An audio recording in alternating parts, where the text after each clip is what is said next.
caro teleouvinte, a mais uma emissão absolutamente bombástica. Esperamos que o caro teleouvinte se encontre bem de saúde e continue de forma entusiástica a seguir este movimento único e interplanetário que é #Eu aprendi com a bomba. Hoje continuaremos a explanar o assunto triunfo dos Estados e dinâmicas económicas nos séculos XVII e XVIII, com particular ênfase na hegemonia britânica.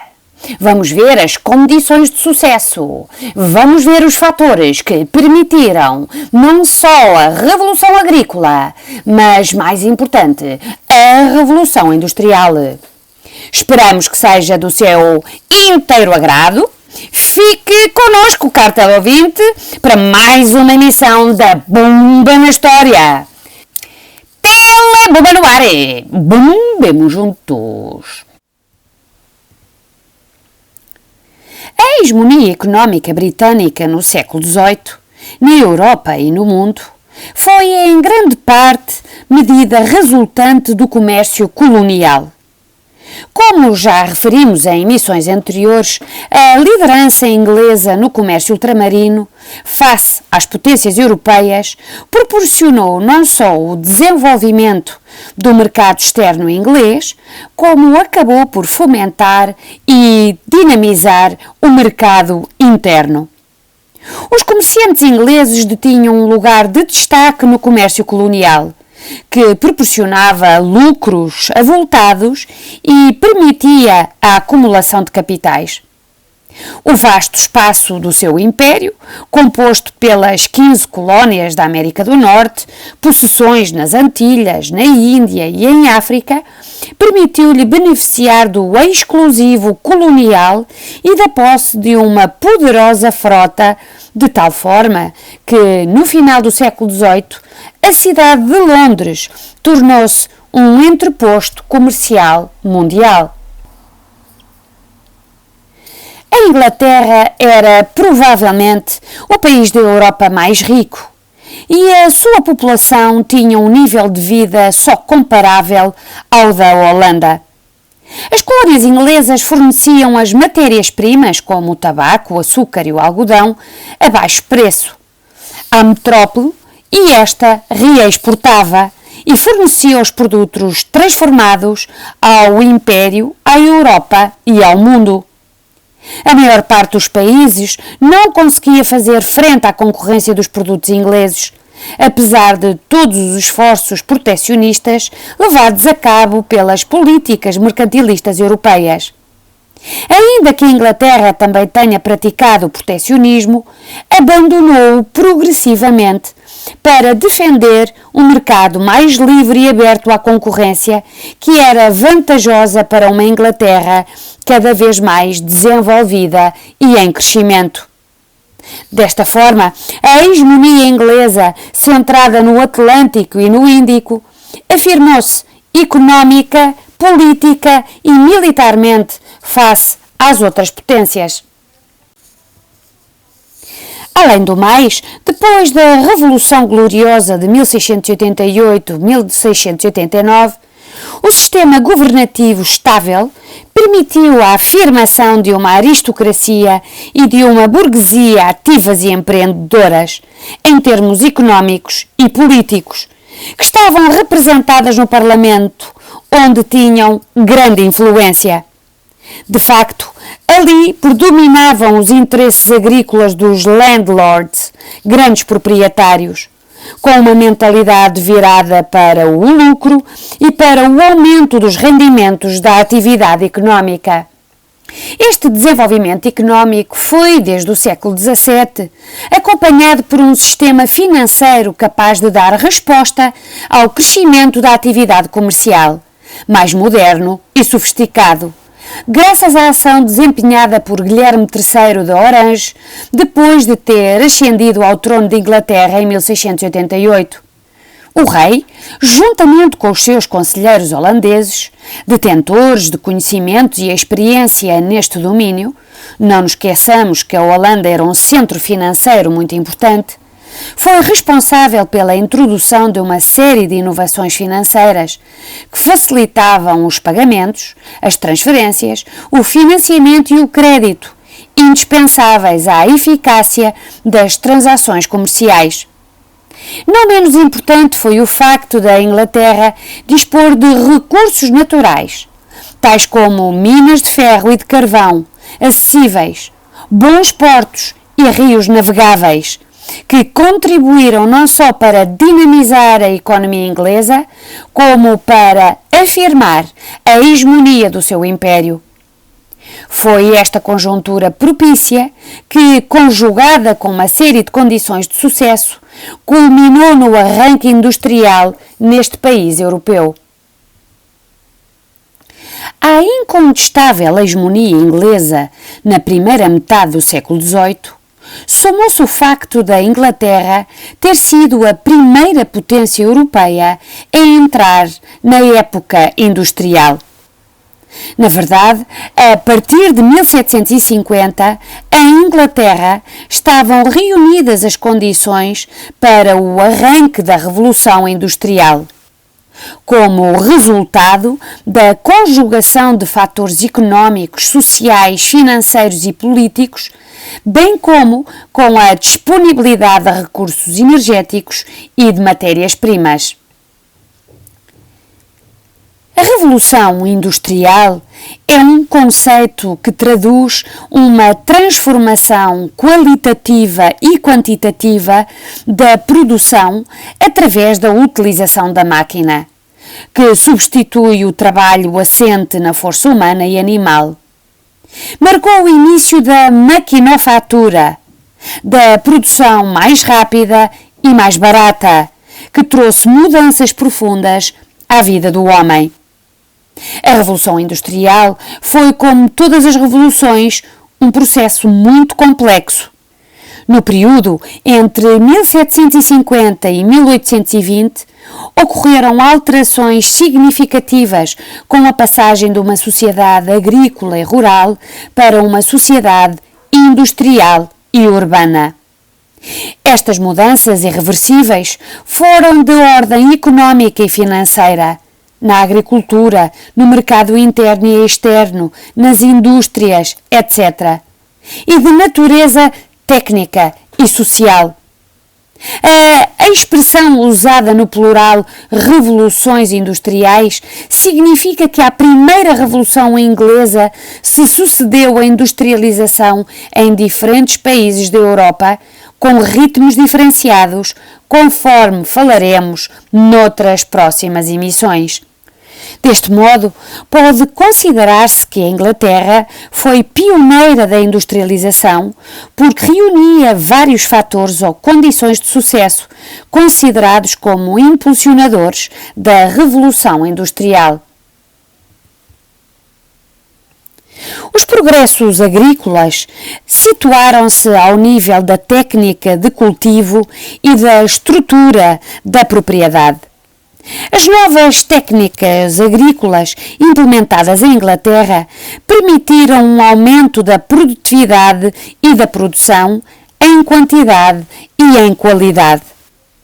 De facto, a eliminação do pousio, assim como a substituição do sistema de afolhamento trienal de rotação de culturas, ficou a dever-se à ação de Charles Townshend, um grande proprietário da época. Nas suas propriedades, no condado de Norfolk, adotou o sistema quadrienal de rotação de culturas, segundo o qual as parcelas de terra eram cultivadas na totalidade, associando alternadamente as tradicionais culturas de cereais, trigo, cevada e aveio, às leguminosas e às plantas forrageiras, o trevo e o nabo. O sistema quadrienal não só eliminava a parcela em pousio, como podia alimentar o gado que, por sua vez, contribuía para fertilizar as terras, estabelecendo-se assim uma associação entre a agricultura e a criação de gado. Townshend transformou terras pantanosas e incultas em terras aráveis e produtivas, mediante a secagem e margagem, isto é, a mistura de marga, uma espécie de calcário, de forma a enriquecer a qualidade do solo para cultivo. Com estas duas técnicas, a eliminação do pousio e a adoção do sistema quadrienal de rotação de culturas, foi possível aumentar consideravelmente a área cultivável. Outra inovação técnica aplicada nas propriedades de Berkshire foi a de Jethro Tull, responsável pela invenção do submeador mecânico e por uma nova forma de lançar as sementes à terra, aproveitando-as mais, contrariamente ao que acontecia anteriormente, quando, ao serem lançadas no solo à mão, eram muitas as que se perdiam. Ao nível da criação de gado, destacou-se Robert Beckwell, que introduziu a seleção de animais, sobretudo carneiros e vitelos, tendo em vista a melhoria das espécies para a produção de carne. Estas transformações agropecuárias permitiram responder a um mercado e a uma procura cada vez mais exigente, quer em qualidade, quer em quantidade. Para além destas inovações técnicas, verificaram-se outras mudanças no sistema de propriedade. As propriedades que se apresentavam desde a Idade Média em campos abertos, open field, deram lugar a terras vedadas e emparceladas, as enclosures, o que significou o fim do sistema comunitário de terras, menos produtivo, e a concentração da terra, grandes propriedades, nas mãos de alguns proprietários rurais. Estes podiam pertencer tanto à alta nobreza como ser oriundos da pequena nobreza rural, a gentry, que assim compunham os novos landlords. Mas para que este processo fosse possível, o Parlamento publicou entre 1730 e 1820 uma série de leis, os Atos de Vedação, autorizando a vedação dos campos. Os campos fechados permitiam a cada proprietário tratar da sua terra de acordo com o seu interesse, investindo na inovação, como por exemplo a rotação das culturas, a criação de gado e a seleção de sementes e de raças. A maioria dos pequenos proprietários vendeu as suas parcelas de terra, tornaram-se rendeiros ou assalariados, ou abandonaram o campo para irem para as cidades, à procura de trabalho nas indústrias emergentes ou em expansão. Os novos landlords aplicaram nas suas propriedades um sistema de produção agrícola capitalista, virado para o mercado e para o lucro, mais eficiente, produtivo e lucrativo, investindo os capitais disponíveis nas inovações agrícolas. Graças a estas inovações, a agricultura inglesa conseguiu alimentar as necessidades de uma população não agrícola, possibilitou a libertação de mão de obra, proporcionando o êxodo rural para as cidades e zonas industriais, e produziu a acumulação de capitais. A amplitude destas transformações levou alguns historiadores a denominar este processo como Revolução Agrícola. As mudanças ocorridas na agricultura foram acompanhadas de alterações demográficas e sociais que eram condição necessária para o arranque industrial. O elevado crescimento populacional que ocorreu em Inglaterra e também no resto da Europa a partir do século XVIII resultou de um conjunto de fatores a que não foram alheios as melhorias na alimentação, no clima e no estilo de vida de uma grande parte da população. Para o crescimento demográfico, contribuiu a manutenção da elevada taxa de natalidade e a diminuição da mortalidade, o que se traduziu no crescimento irreversível da população. O resultado foi o aumento da população das cidades, consequência do crescimento natural, bem como do aumento da população provocado pelo êxodo rural. As cidades cresceram em número e as que já existiam viram a sua densidade populacional aumentar. Londres, que tinha 500 mil de pessoas em 1700, apresentava mais de 1 milhão em 1801. Dados revelados pelo censo então realizado, que destacava ainda uma acentuada urbanização, pois mais de 50% da população vivia em cidades. As cidades inglesas de menor dimensão também sofreram um crescimento urbano acentuado. Manchester, que tinha cerca de 25 mil habitantes em 1770, cresceu para 300 mil em 1850. No decurso de um século, 3/4 da população inglesa passou a viver em cidades. Esta transformação foi ao mesmo tempo consequência das mudanças económicas, mas também causa do desenvolvimento industrial, tanto por provocar aumento do consumo, como fornecer mão de obra abundante e barata para as indústrias emergentes. As transformações na agricultura e o aumento populacional criaram condições para o desenvolvimento de um sólido mercado interno.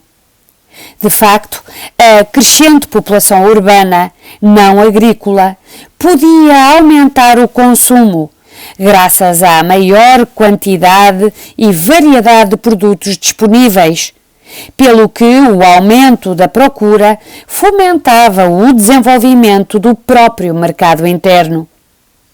Assim, assistiu-se à transformação do mercado interno, que deixou de ser essencialmente agrícola, beneficiando ainda dos produtos coloniais que lhe permitiram uma nova dinâmica.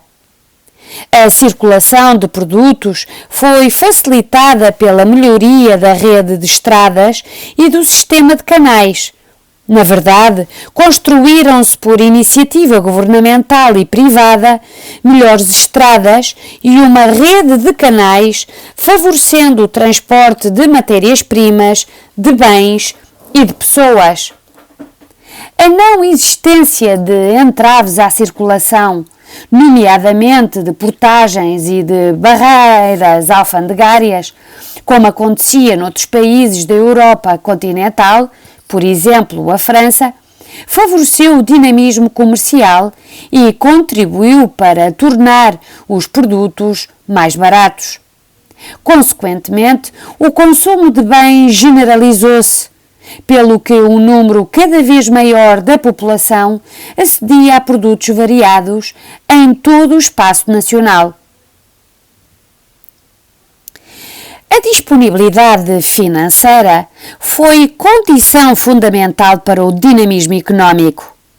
Londres tornou-se o centro da finança inglesa com a criação em 1694 do Banco de Inglaterra. Controlado pelo Estado, emitia moeda, afetava depósitos e concedia crédito, pelo que se tornou na instituição financeira central. Em 1698 foi formada a Bolsa de Valores.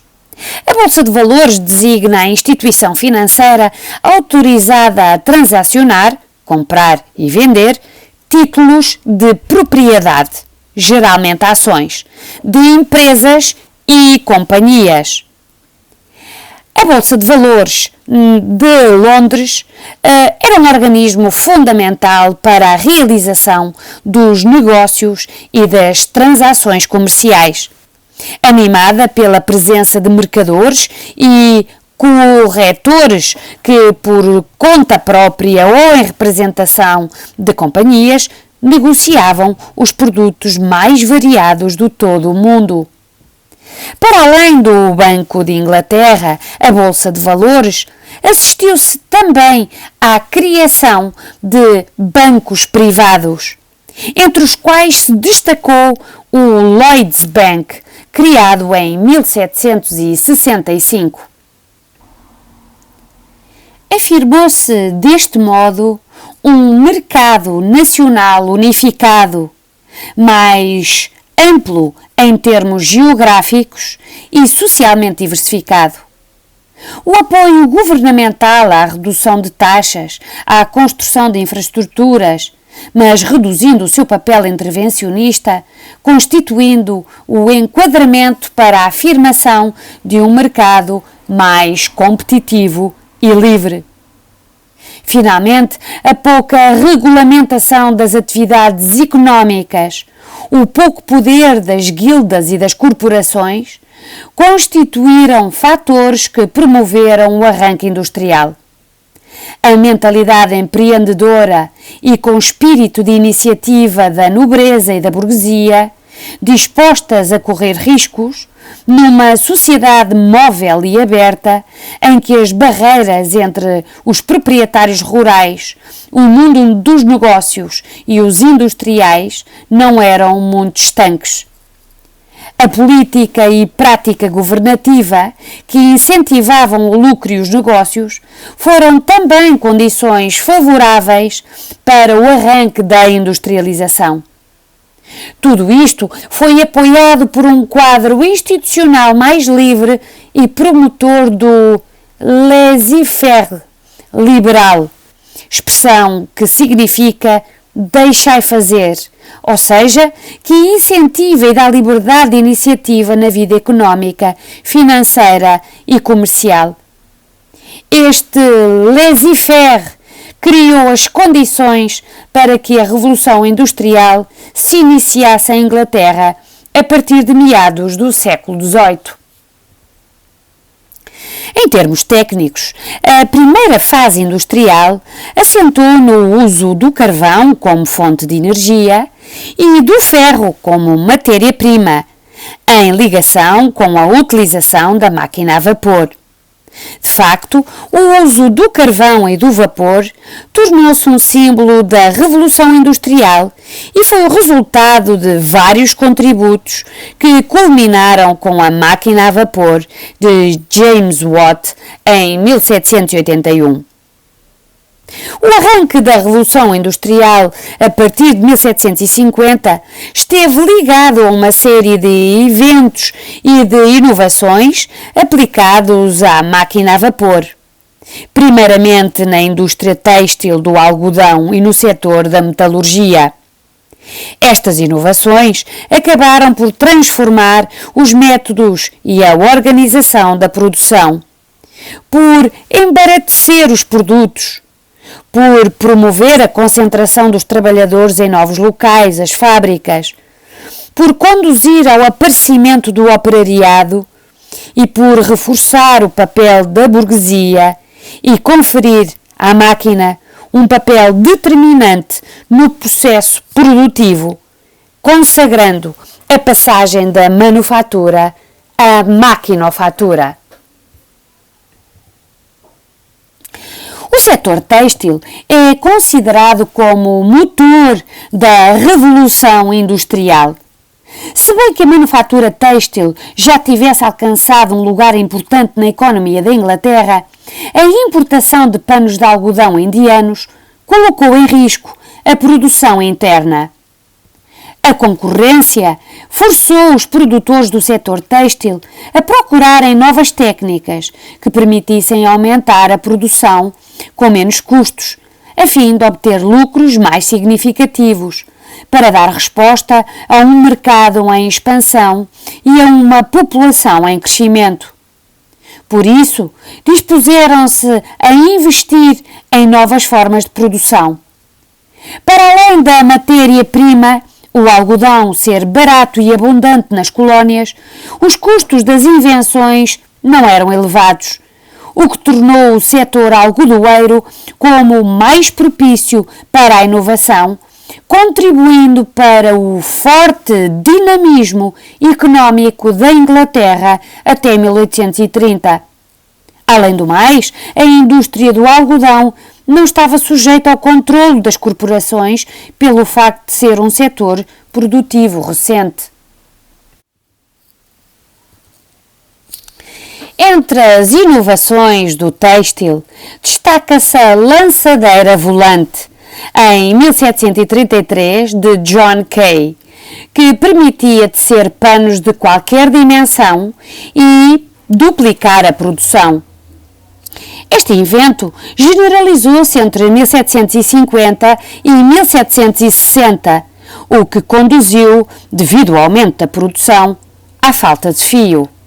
Vejamos como funcionava esta lançadeira volante.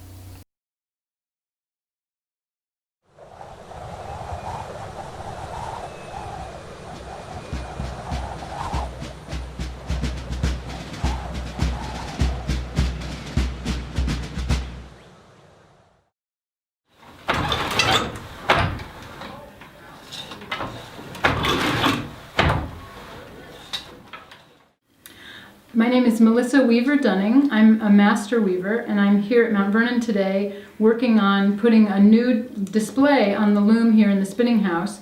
We're putting on a relatively coarse linen that is similar to the fabric that might have been used for shirts that were given to the slaves, 1 shirt per year.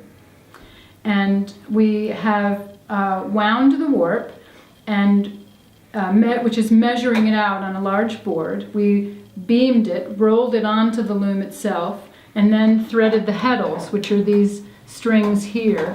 Each thread has to go through a little thread eye, which is kind of the long and tedious part. And then we thread the reed, which separates the thread and lines them up. And then we got it all tied up and we're ready to weave.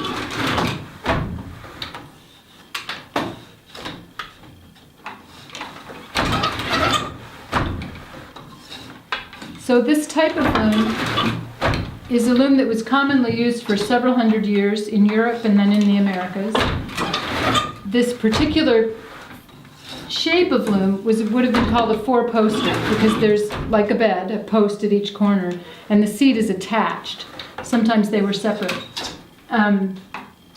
These today are sometimes called barn looms, but we think that's mostly because people stored them in barns. The people who used them would not have called them barn looms.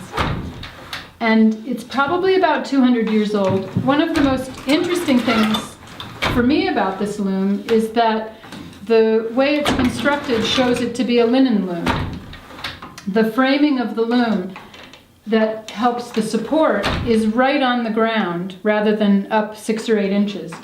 And what that allowed the weaver to do is, working in a room with a dirt floor, they would have thrown 1 or 2 buckets of water under the loom to create a more humid environment for weaving linen.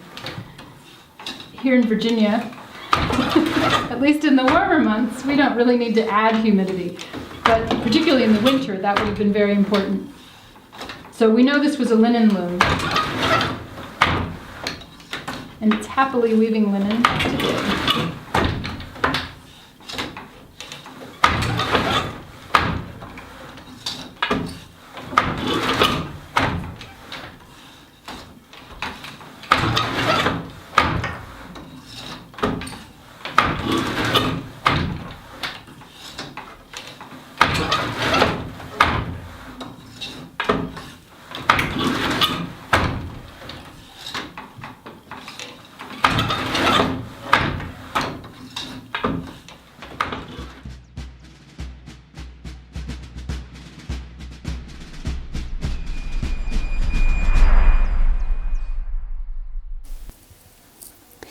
Para inverter a falta de fio, muitas foram as inovações que se implementaram, entre as quais a Spinning Jenny, patenteada em 1770 por James Hargreaves.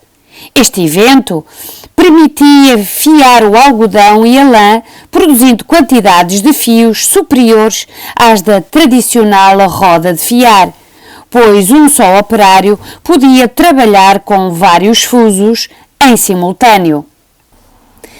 Em 1769, Richard Arkwright inventou uma máquina de fiar, a water frame, cuja adaptação à força motriz da água permitiu iniciar a produção massificada. Vejamos como funcionava esta máquina.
Em 1779, foi inventada a Mule Jenny por Samuel Crompton, inspirada na Spinning Jenny e na Water Frame, cuja utilização garantia a obtenção de um fio de elevada qualidade. No ano de 1785, Edward Cartwright patenteou o tiar mecânico.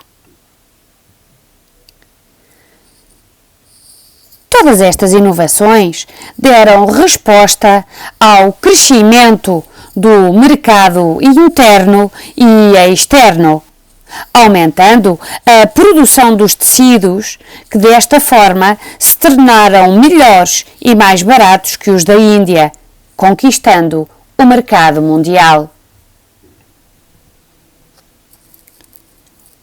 O setor da metalurgia afirmou-se como o segundo setor de arranque da industrialização. A necessidade de encontrar fontes de energia alternativas e mais baratas para transformar o ferro levou à procura de técnicas que permitissem a utilização do coque. O coque é um tipo de carvão mineral obtido a partir da hulha, de maior dureza e que produz mais energia em comparação com a hulha. Este carvão mineral obtido a partir da hulha atingia elevadas temperaturas. Este tipo de carvão existia em abundância em Inglaterra e correspondia às crescentes necessidades industriais, nomeadamente na metalurgia e nas máquinas a vapor. No entanto, a sua exploração era difícil, pois as minas inundavam quando se cavavam galerias para extrair os minérios. A máquina a vapor de Thomas Newcomen revelou-se fundamental para bombear a água e facilitar o trabalho nas minas. O carvão de coque foi utilizado desde 1709 por Abraham Darby na fundição de ferro. Darby recomendava o uso do coque em vez de hulha no fabrico de ferro, pois permitia atingir mais rapidamente altas temperaturas na fusão do ferro.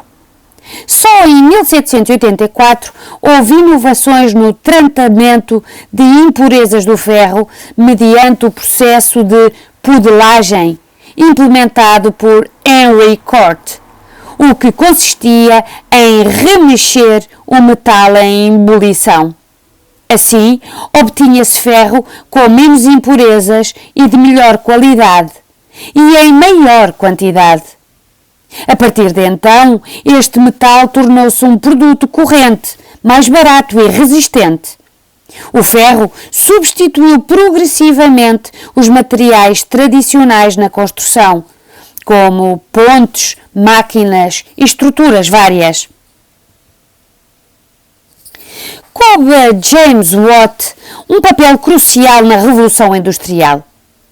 A máquina a vapor, aperfeiçoada por Watt em 1781 e patenteada em 1796, permitiu a utilização do vapor como força motriz.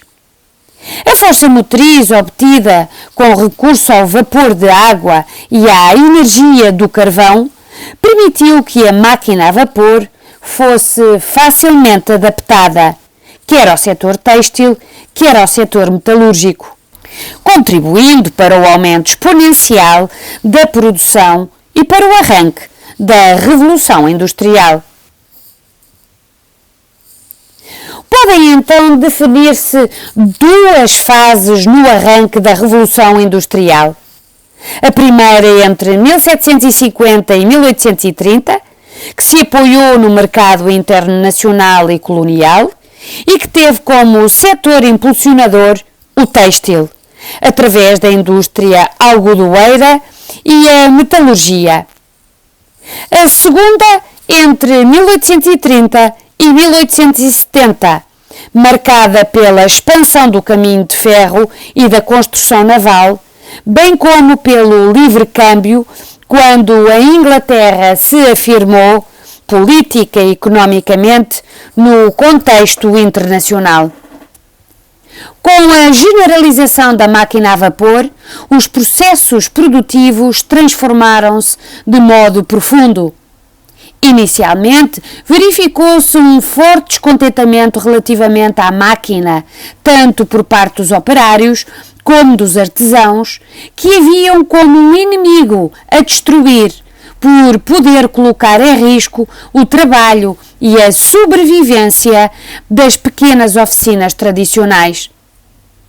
A maquinofatura acabou por se impor como um novo modelo produtivo, que marcará de forma decisiva e reversível os séculos seguintes, com a expansão da industrialização a outros países da Europa e da América, com múltiplos reflexos ao nível político, social e económico. Caro teleouvinte, chegamos ao final de mais uma emissão da Telebumba. Esperamos que tenha sido do agrado, que se tenha enriquecido culturalmente, aprendido alguma coisa de jeito, se não temos pena. Não nos adiantando muito mais sobre esta nota final, apenas para dizer que na nossa próxima emissão falaremos de Portugal, dificuldades, que é o nosso estado normal, e crescimento, que é mera utopia. Estamos a brincar, é claro.